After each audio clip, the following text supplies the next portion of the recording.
Bwana Mtume sallallahu alayhi wasallam katika hadithi ambayo Imam al-Bukhari, Mtume amwambia Sayyidina Abu Huraira radhiallahu ta'ala anhu amwambia, ya Abu Huraira, mur ahlaka bis-sala, waamrishe au muamrishe mke wako katika swala, atekeleze ibada ya swala.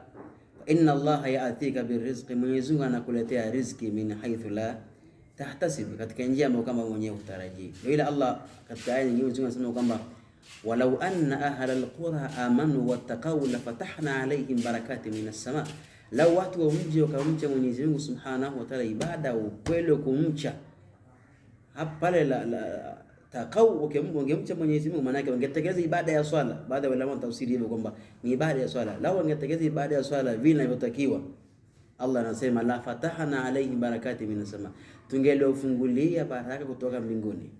Sasa Mtume amwambia Abu Huraira kwamba mur ahlaka bis-sala, muamrishe mke wako ama muamrishe wake zako katika ibada ya swala. Fa inna Allah ya'tika birrizqi, Mwenyezi Mungu anakuletea riziki min haythu la tahtasib, katika njia ambayo kwamba wewe mwenyewe uko utarajii. Umestaqwa dhalika fi qawlihi ta'ala na ukweli wa hili Allah aliposema kwamba mur ahlaka bis-salati wastabir alaiha la nas'aluka rizqan.